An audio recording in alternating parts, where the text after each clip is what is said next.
Hello দশম শ্রেণীর প্রিয় ছাত্রছাত্রীরা, আরএস জিওগ্রাফি ট্যালেন্ট টিউটোরিয়াল ক্লাসের পক্ষ থেকে তোমরা যারা এই বছরে মাধ্যমিক পরীক্ষা দেবে, যারা এই বছরের মাধ্যমিক পরীক্ষার্থী, তো তাদের জন্য লাস্ট মিনিট সাজেশান। এর আগে আমি ব্রড কোশ্চেন তোমাদেরকে দিয়েছি, 5 নম্বর কোশ্চেন, যেগুলো আসার বিরাট বিরাট সম্ভাবনা। তো আজকে তোমাদের যেটা আমি দেব, আঞ্চলিক ভূগোলের 2 নম্বর 3 নম্বর প্রশ্নের লাস্ট মিনিট সাজেশান। অবশ্যই ভিডিওটা তোমরা লাস্ট পর্যন্ত দেখে যেও এবং সেই সঙ্গে সঙ্গে ভিডিওটা যদি তোমাদের ভালো লাগে অবশ্যই তোমরা একটা লাইক করে দিও, শেয়ার করতে যেন ভুলো না। তো চলো আজকে যে সমস্ত তোমাদের 2 নম্বর এবং 3 নম্বর কোশ্চেনগুলো আমি তোমাদেরকে আজকে বলবো লাস্ট মিনিট সাজেশন হিসেবে, সেগুলো আমরা আলোচনা করি। সে আঞ্চলিক ভূগোলের যে সমস্ত 2 নম্বর এবং 3 নম্বরের প্রশ্নগুলো থাকে, রাজ্য পুনর্গঠনের মূল ভিত্তি কয়টি এবং কি কি? রাজ্য পুনর্গঠনের মূল ভিত্তি কয়টি এবং কি কি? সার্ক বলতে কি বোঝো? দুন বলতে কি বোঝো? ভাঙ্গার ও খাদারের মধ্যে পার্থক্য লেখো। ভাবর ও তরাইয়ের মধ্যে পার্থক্য লেখো।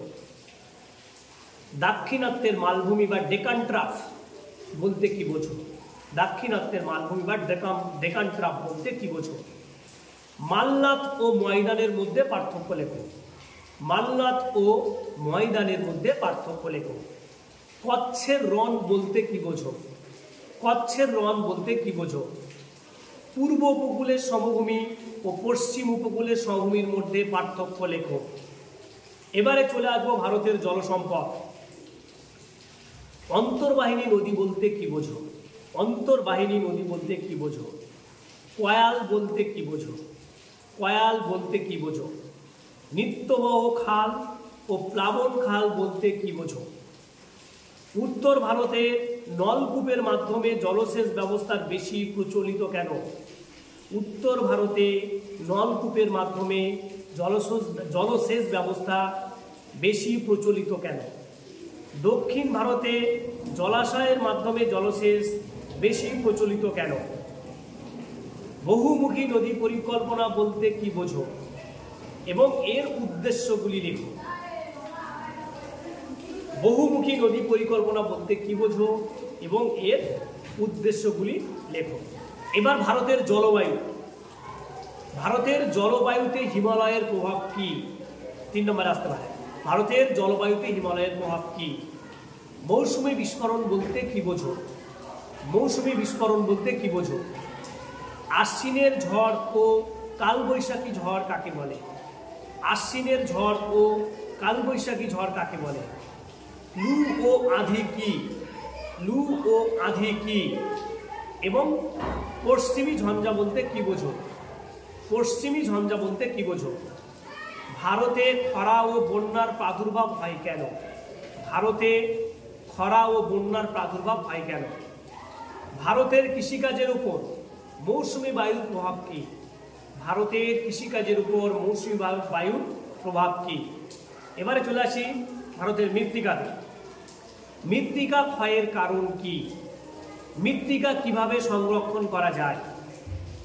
পাললিক ও ল্যাটেরাইট মৃত্তিকার বৈশিষ্ট্য লেখো। পাললিক ও ল্যাটেরাইট মৃত্তিকার বৈশিষ্ট্য লেখো। কৃষ্ণ মৃত্তিকা ও মরু মৃত্তিকার বৈশিষ্ট্য লেখো। এবারে চলে আসি ভারতের স্বাভাবিক উদ্ভিদ। সামাজিক বনসৃজন বলতে কি বোঝো? সামাজিক বনসৃজন বলতে কি বোঝো? ম্যানগ্রোভ বনভূমির বৈশিষ্ট্য লেখো। এটা একটা very very important question. Mangrove বনভূমির বৈশিষ্ট্য লেখো। ক্রান্তীয় চিরহরিত অরণ্যের বৈশিষ্ট্য লেখো। ক্রান্তীয় চিরহরিত অরণ্যের বৈশিষ্ট্য লেখো। বনভূমি সংরক্ষণের পদ্ধতিগুলি উল্লেখ করো। উল্লেখযোগ্য একটা প্রশ্ন, এটা ভেরি ভেরি ইম্পর্টেন্ট কোশ্চেন। বনভূমি সংরক্ষণের পদ্ধতিগুলি উল্লেখ করো। কৃষি বনসৃজন বলতে কি বোঝো? কৃষি বনসৃজন বলতে কি বোঝো? এবারে চলে আসি ভারতের কৃষি। খারিফ শস্য ও রবি শস্যের মধ্যে পার্থক্য লেখো। খারিফ শস্য ও রবি শস্যের মধ্যে পার্থক্য লেখো। জাইদ শস্য বলতে কি বোঝো? জাইদ শস্য বলতে কি বোঝো? ভারতের কৃষির বৈশিষ্ট্য লেখো। ভারতের কৃষির বৈশিষ্ট্য লেখো। সবুজ বিপ্লব কি? সবুজ বিপ্লব কি?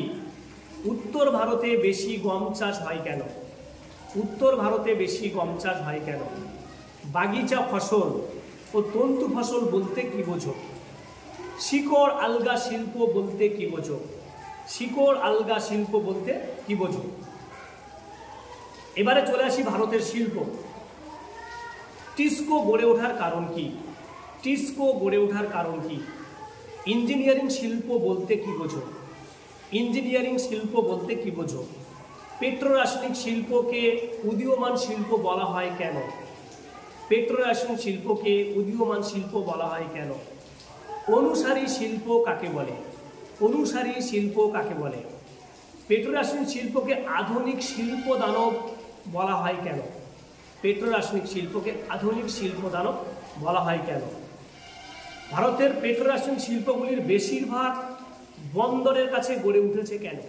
ভারতের পেট্রোরাসায়নিক শিল্পগুলির বেশিরভাগ বন্দরের কাছে গড়ে উঠেছে কেন? তথ্য প্রযুক্তি শিল্প কি? তথ্য প্রযুক্তি শিল্প কি? আউটসোর্সিং ও অফসোর্সিং বলতে কি বোঝো? আউটসোর্সিং ও অফসোর্সিং বলতে কি বোঝো? ভারতের সিলিকন ভ্যালি কাকে বলে এবং কেন বলে? ভারতের জনসংখ্যা থেকে যে সমস্ত 2 নম্বর 3 নম্বরে শর্ট কোশ্চেন থাকে, ভারতের জনসংখ্যা বৃদ্ধির কারণ কি? 3 নম্বরে আসতে পারে না। ধারণযোগ্য উন্নয়ন বলতে কি বোঝো? জনঘনত্ব বলতে কি বোঝো এবং এর বৈশিষ্ট্য লেখো। জনঘনত্ব বলতে কি বোঝো এবং এর বৈশিষ্ট্য লেখো। ভারতের নগরায়নের প্রধান কারণগুলি কি কি? ভারতের নগরায়নের প্রধান কারণগুলি কি কি? ভারতের নগরায়নের সমস্যাগুলি লেখো। এবারে চলে যাও ভারতের পরিবহন ও যোগাযোগ ব্যবস্থাতে। ভারতের রেলপথ ও সড়কপথের গুরুত্ব লেখো। ভারতের রেলপথ ও সড়কপথের গুরুত্ব লেখো। হীরক চতুর্ভুজ ও সোনালী চতুর্ভুজ বলতে কি বোঝো? হীরক চতুর্ভুজ ও সোনালী চতুর্ভুজ বলতে কি বোঝো? জলপথ পরিবহনের গুরুত্ব লেখো। রোপওয়ে বা রজ্জুপথ বলতে কি বোঝো? রোপওয়ে বা রজ্জুপথ বলতে কি বোঝো? ইন্টারনেট কি? ইন্টারনেট কি? এবং লাস্ট যে তোমাদের চ্যাপ্টার উপগ্রহ চিত্র ও ভূবৈচিত্র্য সূচক মানচিত্র, এইটা থেকে যে সমস্ত 3 নম্বর এবং 2 নম্বরের প্রশ্ন আসে সেটা আমি বলছি। উপগ্রহ চিত্রের বিভিন্ন পর্যায়গুলি লেখো। উপগ্রহ চিত্রের বিভিন্ন পর্যায়গুলি লেখো। ভূ সমলয় উপগ্রহ বলতে কি বোঝো? ভূ সমলয় উপগ্রহ বলতে কি বোঝো? সূর্য সাপেক্ষে সমাপাতন উপগ্রহ বলতে কি বোঝো? সূর্য সাপেক্ষে সমাপাতন উপগ্রহ বলতে কি বোঝো? দূর সংবেদন কি? দূর সংবেদন কি? এফসিসি কি? পিক্সেল কি? ট্রোপোগ্রাফিক্যাল ম্যাপ ও ভূবৈচিত্র্য সূচক মানচিত্র বলতে কি বোঝো? ট্রোপোগ্রাফিক্যাল ম্যাপ বা ভূবৈচিত্র্য সূচক মানচিত্র বলতে কি বোঝো? উপগ্রহ চিত্র বলতে কি বোঝো? ভূবৈচিত্র্য সূচক মানচিত্র এবং উপগ্রহ চিত্রের মধ্যে পার্থক্য লেখো। ভূবৈচিত্র্য সূচক মানচিত্র ও উপগ্রহ চিত্রের মধ্যে পার্থক্য লেখো। এই শর্ট কোশ্চেনগুলো তোমরা যদি করে যাও 2 নম্বর এবং 3 নম্বরে, এর বাইরে আসার মতো কোনো প্রশ্ন নেই। তো এইগুলো যদি তোমরা ভালোভাবে করে যাও তাহলে কিন্তু অবশ্যই তোমরা মাধ্যমিকে কিন্তু যারা মাধ্যমিক পরীক্ষা দেবে তাদের কিন্তু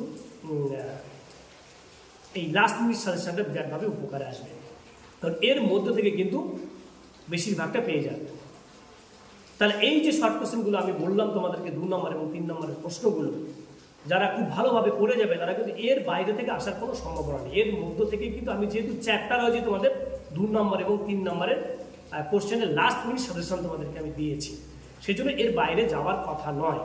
সেই জন্য বলছি এটা যারা খুব ভালো করে করবে তারা অবশ্যই কিন্তু সব শর্ট কোশ্চেনগুলো 2 নম্বর 3 নম্বরের কোশ্চেনগুলো অ্যান্সার করে আসতে পারবে।